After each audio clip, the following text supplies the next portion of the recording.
3 dernières semaines, survoler les sujets que nous avons, sur lesquels nous avons prêché. Juste prions ensemble avant de regarder la parole de Dieu ensemble.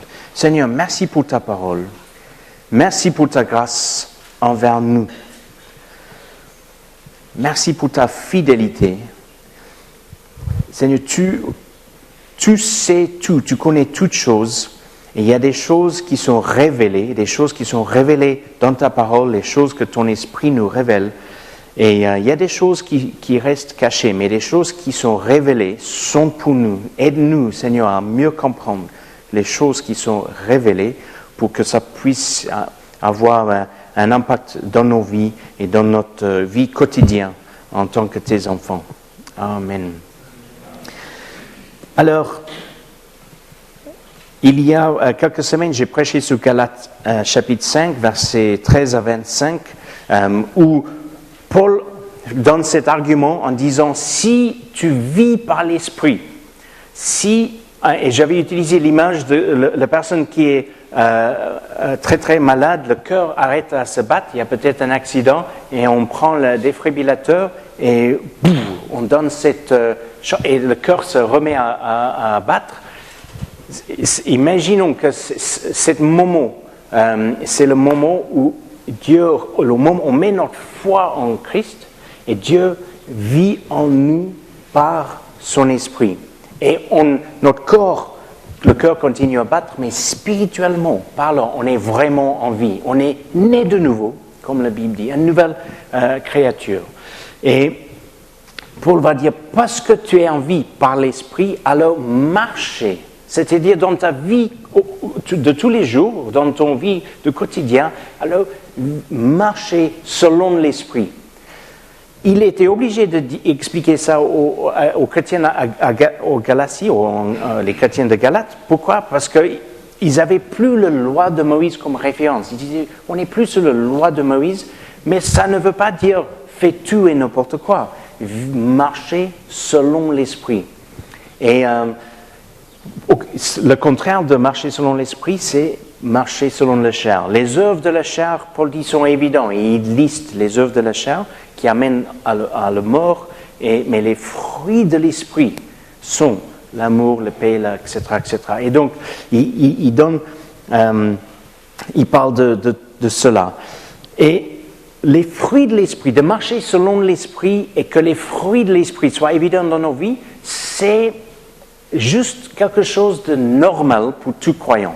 Chaque enfant de Dieu, c'est ce que Dieu attend de nous, que les fruits de l'esprit soient évidents dans notre vie et que de plus en plus nous marchons selon l'esprit de Dieu qui est en nous plutôt que les œuvres de la chair. Et ça crée dans un sens une sorte de plateforme, ça crée une sorte de... ça prépare le terrain pour aller plus loin avec le Seigneur, c'est-à-dire d'exercer des dons. Il y a des dons généraux, mais il y a aussi un groupe de dons spécifiques, c'est des dons du Saint-Esprit. Alors rapidement, et là, André en est prêché il y a 2 semaines, et donc le 18, il y a cette étude sur les dons de l'esprit où il y a encore plus de temps pour regarder tout ça. Mais juste rapidement, pour survoler tout ça, fait un petit bilan et après je vais un petit peu plus loin. Si on parle d'abord les dons, des ministères et les charges de l'Église. Les dons, les ministères et charges d'Église. Rapidement, un don, dans son sens global, on peut dire c'est une aptitude naturelle. Et je crois que Dieu nous a donné tous les aptitudes naturelles. Zinedine Zidane a une aptitude naturelle quand il est au milieu de terrain, il gère. Au milieu de terrain, il gère. Quand on peut lui passer un ballon, même un mauvais passe, il récupère, il gère. Il a une aptitude naturelle on peut avoir une aptitude naturelle pour la musique. ce qui est intéressant, c'est qu'on peut utiliser ces aptitudes naturelles pour le Seigneur, pour l'édification de l'Église ou pour la gloire de Dieu. Que si j'ai une aptitude naturelle sportive, c'est peut-être pas évident que ce soit pour l'édification de l'Église, mais ça peut être toujours pour la gloire de Dieu. On peut être au travail, on peut être sur un terrain de sport, et tout ce qu'on fait, on fait pour la gloire de Dieu, et il y a un témoignage dans lequel Dieu est glorifié, et donc dans tous les dons que nous avons, que ce soit spirituel ou juste une aptitude naturelle, Dieu peut être glorifié. Mais si j'ai un don, par exemple, en musique, un talent de musique, je peux très bien jouer un instrument, quel que soit l'instrument, je peux utiliser ces dons pour écrire des chants où je chante les choses qui sont affreuses. Il y a des paroles, des chants qu'il vaut mieux éteindre la radio parce que les paroles sont anti-bibliques, contre les vérités de la parole de Dieu, qui sont très, très mauvais. D'ailleurs, quand j'essaie de entraîner nos enfants, des fois il y a un chant à la radio, et je dis aux enfants, tu sens pas qu'il y a quelque chose qui ne va pas dans ce chant? Parce que là, il y a un esprit, c'est trop violent, c'est trop agressif, il y a des choses qu'ils disent sont anti les vérités enseignées dans la parole. Il vaut mieux changer de chaîne ou mettre d'autres musiques ou éteindre, et qu'on a cette sensibilité, parce que ces paroles rentrent dans notre esprit. On veut se nourrir des bonnes choses. Mais on peut également utiliser ces dons de musique pour dire, Seigneur, je veux le mettre à ta disposition pour que tu sois glorifié dans, par exemple, le louange à l'Église. On peut avoir une aptitude naturelle pour communiquer aux enfants. Et on peut dire, Seigneur, j'ai une aptitude pour communiquer des choses aux enfants, ça se passe bien avec les enfants. On peut utiliser cette aptitude dans un ministère auprès des enfants dans une église également. Et Dieu peut être glorifié à travers nos dons dans le sens aptitude naturelle. Mais il y a un deuxième sens de dons qu'on voit dans la Bible, quand on parle des dons spirituels. Les dons spirituels. Et là, c'est pas du tout une aptitude naturelle, c'est une capacité spirituelle donnée d'en haut. Une capacité spirituelle donnée d'en haut. C'est un don conféré par le Saint-Esprit. Et dans 1 Corinthiens 12, il y a ce texte qui décrit les dons comme étant les manifestations de l'Esprit.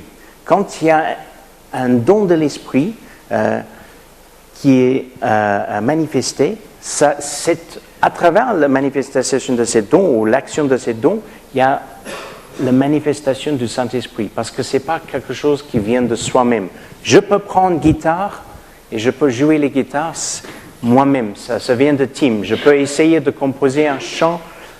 Peut-être le Saint-Esprit peut m'inspirer un chant, me donner les paroles, m'aider à composer un chant. Mais si je prends juste la guitare comme ça, ou je prends juste un ballon de foot, ou je prends un pinceau avec peinture, c'est un don qui peut-être est en moi. Mais si j'apporte une parole prophétique, ça ne vient pas de moi.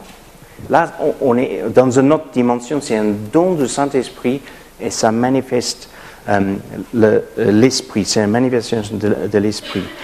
Est-ce qu'on a... voilà, il y a ce texte, Corinthiens 12, versets 4 à 7. Il y a diversité de dons, mais le même esprit. Diversité de ministères, mais le même Seigneur. Diversité d'opérations, certaines traductions disent diversité d'actions, ou peut-être de services, mais le même Dieu qui opère tout en tous. Or, à chacun, la manifestation de l'Esprit est donnée pour l'utilité commune. Diversité de dons, diversité de ministères, diversité d'opérations, mais le même Dieu. Et pour l'édification commune. C'est Dieu qui rend, par son esprit, les dons de l'esprit efficaces. Il faut qu'il y ait une puissance du Saint-Esprit pour que les dons de l'esprit soient efficaces. Si demain, tu rentres dans une conversation avec quelqu'un. Sur le passage, tu as l'occasion de parler avec quelqu'un dans un train ou n'importe. Et tu es en train de communiquer avec cette personne de tout et n'importe quoi. Et la conversation se tourne vers la foi. Et la personne dit, ouais, je pense qu'il y a quelque chose en haut, mais je ne suis pas vraiment sûr. C'est pas vraiment ma conviction. Juste entre parenthèses, nous avons un énormément d'amour pour ces personnes. Et les personnes qui disent, moi, je m'en fiche de Dieu, j'aime pas Dieu parce qu'il y a trop de souffrance dans le monde.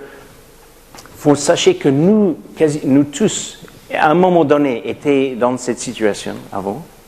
Et Dieu nous aime et il nous aime. Et ces personnes-là, Dieu nous aime autant que nous. Et donc, quand on a les occasions de communiquer avec des personnes de la foi, c'est un énorme privilège. Et on fait avec beaucoup d'amour. Il ne faut surtout pas rentrer dans une approche sur la défensive, un peu sur l'agressivité, un peu sur essayer de gagner un argument, essayer de gagner un ami, essayer de gagner la confiance. Et permettez que l'amour de Dieu soit communiqué à travers vous. Et je ferme la parenthèse. On est en train de communiquer avec la personne. Et on parle de la foi et on donne les raisons. Pourquoi nous avons la foi en Jésus? Ça reste un petit peu cérébral à ce moment-là. Ça reste une discussion comme ça. Mais si la personne dit, waouh, j'ai vraiment mal au cou à ce moment, waouh, et tu dis, est-ce que je crois que Jésus guérit? Est-ce que je peux prier pour toi que le Seigneur te guérit? Vous peut-être dire, oh, c'est bizarre. S'ils disent non, c'est non, on respecte. Si les personnes disent, pourquoi pas? Et tu pries pour que la personne soit guérie, et ils sont guéris. Il y a, les dons du Saint-Esprit parlent un des dons, c'est guérison, les dons de guérison. Quand la personne est guérie, là, il y a une manifestation de la puissance de Dieu, et ça change la dynamique complètement. Là, on n'est plus juste dans une discussion orale ensemble. Il y a une manifestation de la présence de Dieu et ça change la dynamique. Vous vous rappelez Jean 4, quand Jésus est au puits, il rencontre le Samaritain, Jésus lui révèle les choses incroyables. Quand on lit ces textes, il dit les choses qui sont incroyables. C'est au moment où il lui donne une parole de connaissance. L'homme avec qui tu vis n'est pas ton mari. Vous vous rappelez de ça? Il y a une parole de connaissance. C'est un don du Saint-Esprit. Ok, Jésus, il est Dieu, donc il sait tout. Mais cette action de don de connaissance, et c'est là elle réalise, oh là là, je ne parle pas avec n'importe qui. Il dit, tu es un prophète. Et la conversation change et réalise qu'il y a une autre dimension là, c'est une dimension spirituelle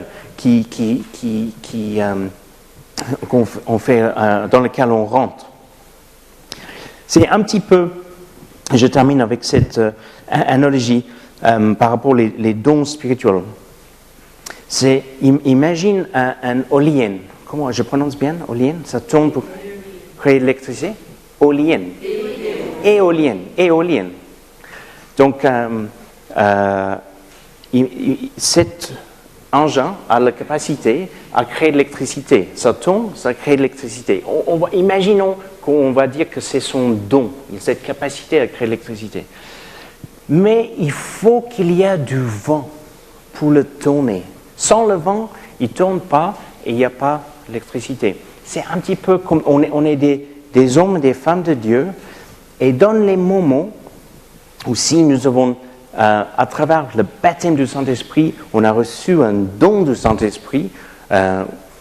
Et dans une situation particulière, il y a un souffle du Saint-Esprit. Et c'est par l'action de ce Saint-Esprit qu'on peut donner une parole de connaissance, une parole prophétique, etc. etc. Tous les dons de l'Esprit, quelqu'un est guéri. C'est pas nous. C'est le Saint-Esprit et ça nous fait rentrer dans une autre dimension. C'est pour ça Jésus a dit à ses disciples en Actes chapitre 1, vous allez recevoir le Saint-Esprit, une puissance qui vient d'en haut et vous allez être mes témoins Ça change notre témoignage. L'impact, la présence et la puissance du Saint-Esprit change notre témoignage. On peut témoigner avec quelqu'un dans le train. Oui, d'accord, c'est bon, Jésus, c'est gentil et c'est sympa. Ok. T'as mal au cou, je peux prier pour toi, la personne est guérie. Wow, ça change la dynamique là. Là, c'est complètement autre chose. Et nous voulons ce souffle du Saint-Esprit dans nos vies. Un ministère, rapidement, dans un sens, on peut dire qu'un ministère est simplement l'exercice d'un don spirituel. C'est une définition très très simple. Quand on a un don spirituel, on le met en pratique, c'est un ministère. Mais souvent, on a une tendance à dire que quelqu'un a un ministère quand il y a un exercice de ce don de façon régulière. Donc, si quelqu'un est un ministère d'apôtre ou un prophète, c'est quelqu'un qui exerce ses dons de façon régulière et on sent l'onction du Saint-Esprit. Il y a aussi une approbation des responsables d'église et comme c'est quelque chose qui est fait de façon assez régulière, on reconnaît que cette personne a un ministère. Il y a les 5 ministères qu'on lit en Éphèse chapitre 4, mais des fois dans l'Église, on parle d'un ministère, par exemple, quelqu'un qui enseigne auprès des enfants, et il y a le fruit, il y a des résultats, les enfants qui s'accrochent à Jésus, qui s'accrochent à ce qui les enseignent, on dit, wow, cette personne a un ministère, c'est quelque chose qu'il pratique et il y a une présence de Dieu.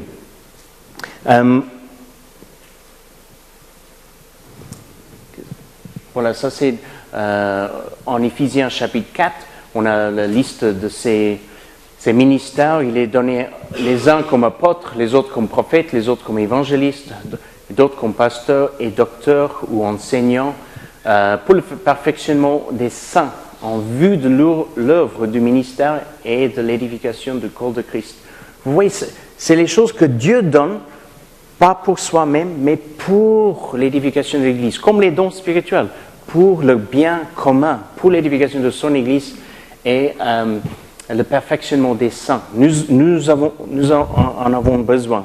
André a raison, il a dit il y a 2 semaines, on a tendance à avoir une attente des pasteurs qui ont tous les 5 ministères en une seule personne. C'est très très rare.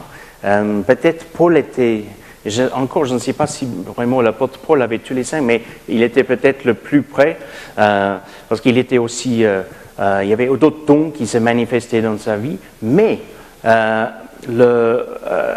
il est impossible pour une personne d'avoir tous ces dons. Et donc, c'est pour ça, de temps en temps, j'invite quelqu'un de l'extérieur, quand ils viennent, ils apportent un don qu'ils ont reçu pour la bénédiction de l'Église. Et au sein d'une Église locale, les dons et les ministères différents se développent et se lèvent. Donc, dons, ministères et les charges de l'Église. Les charges de l'Église ont fait référence à des diacres et des anciens. Souvent, quand on parle de diacre, on parle d'un rôle ou responsabilité de service, et les anciens, une responsabilité de présider, aussi d'enseigner et de paître le troupeau, une fonction pastorale en Actes 20, 27, en Pierre, chapitre 5, verset 1. Mais les dons et les ministères peuvent être un peu transversal. Un membre de l'Église, un diacre, un ancien, peut avoir un don de l'Esprit. On n'a pas besoin... aussi un ministère, quand on voit la vie d'Étienne, et le Seigneur qui l'utilisait d'une façon incroyable, quand il priait pour les gens, il y avait des prodiges, il y avait des miracles. Et donc, mais il était choisi comme diacre pour avoir un rôle dans l'Église particulier. La Bible dit qu'on lui a choisi pour servir des tables, aider dans la distribution de la nourriture auprès des veuves grecques. Mais en même temps qu'il avait ce rôle de service de diacre dans l'Église, une manifestation du Saint-Esprit dans sa vie incroyable.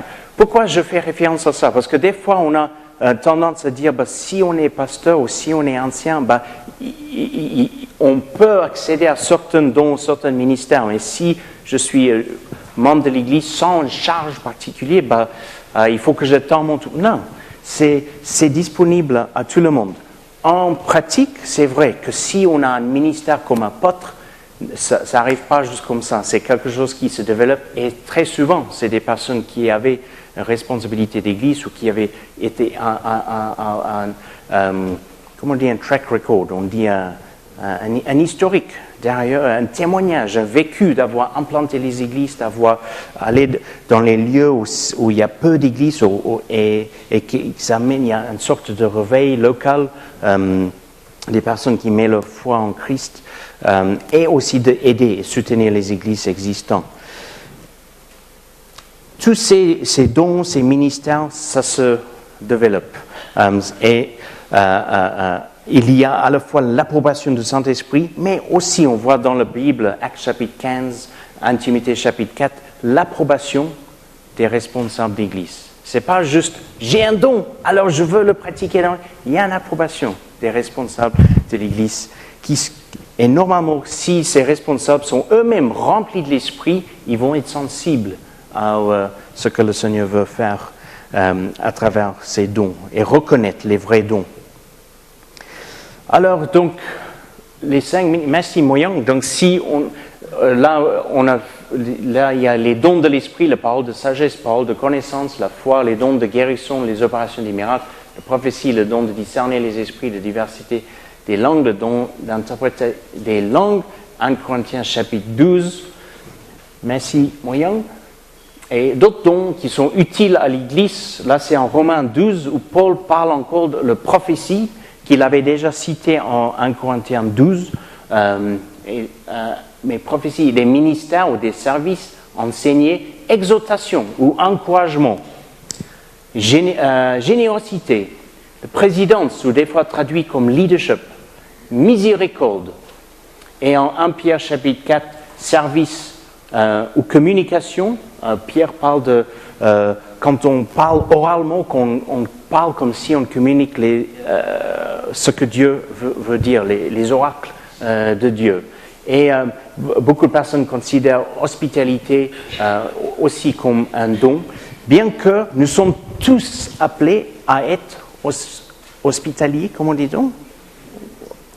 L'hospitalité doit être une caractéristique des enfants de Dieu. Mais c'est vrai qu'il y a des personnes qui ont c'est comme s'ils ont un don particulier pour ça. Ils aiment accueillir, ils aiment que les gens viennent.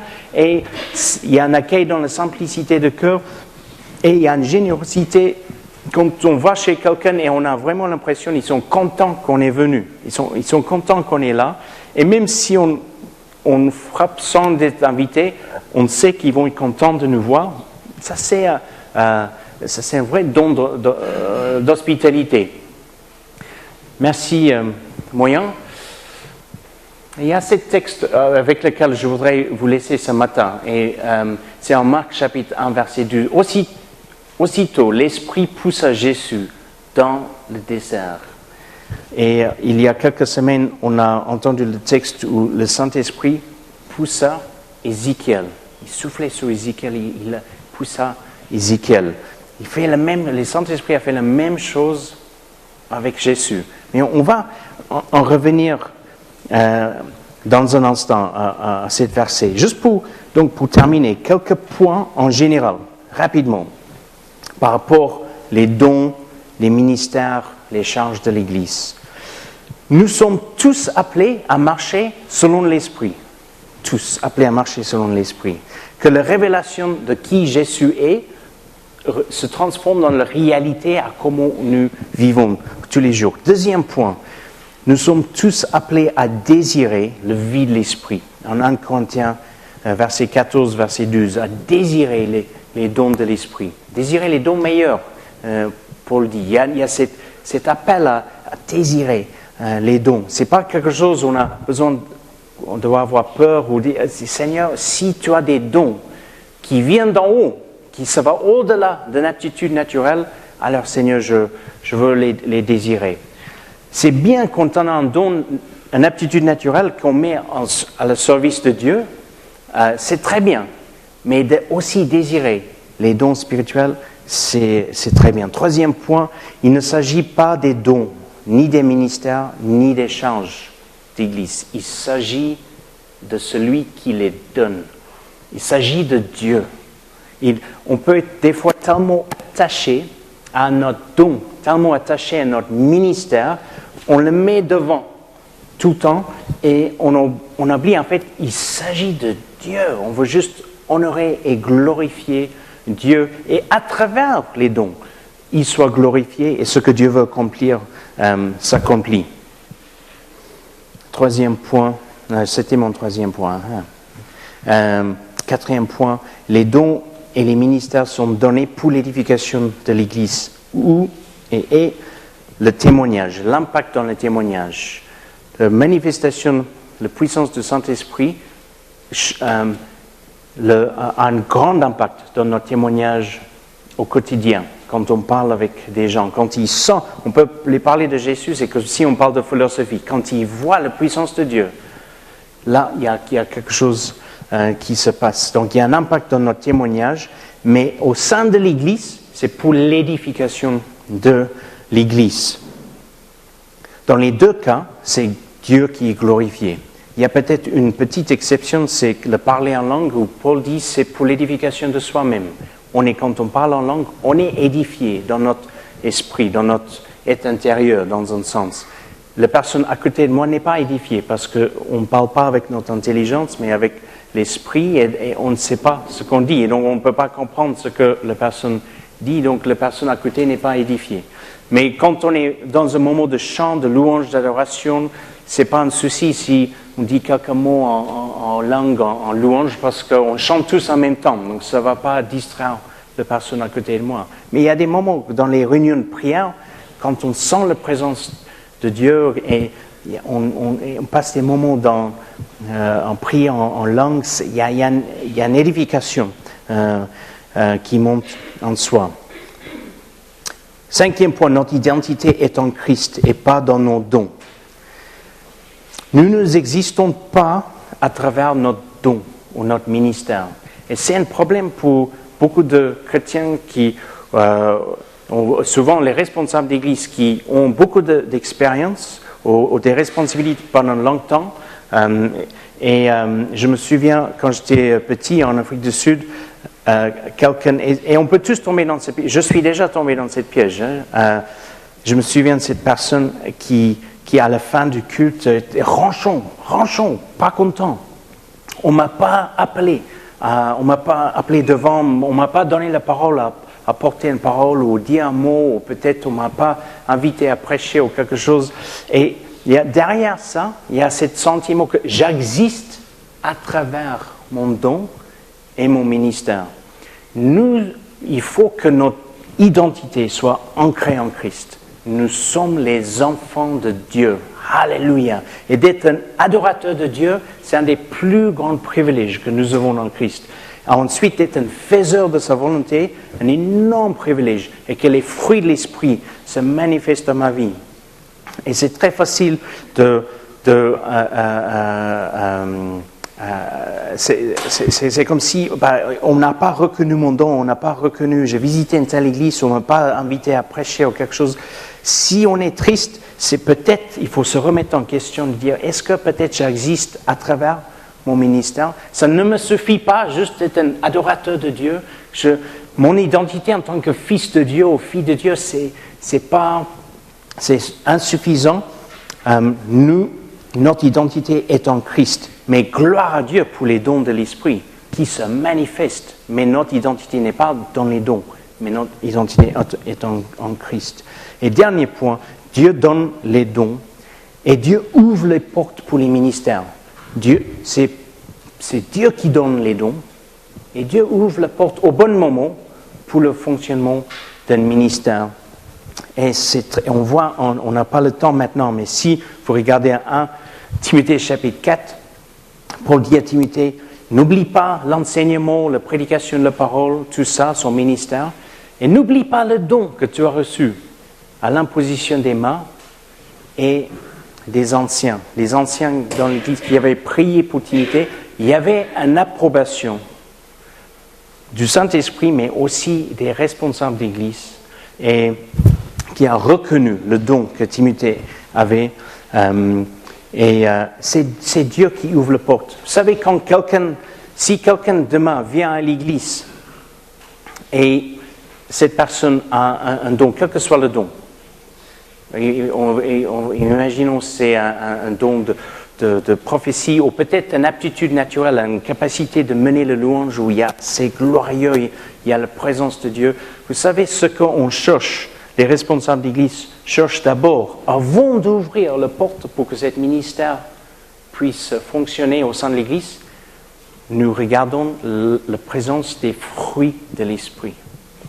La présence et la manifestation, les fruits de l'esprit est un signe que cette personne marche selon l'esprit. Et ça crée la plateforme ensuite pour un fonctionnement des dons et des ministères. Et chaque chose a sa place dans notre vie. Et les dons et les ministères peuvent être transversaux. On peut être un membre, on peut être diacre, on peut être ancien, c'est Dieu qui, c'est pas les hommes qui donnent les dons. Mais et pour conclure, je conclue avec ce verset-là.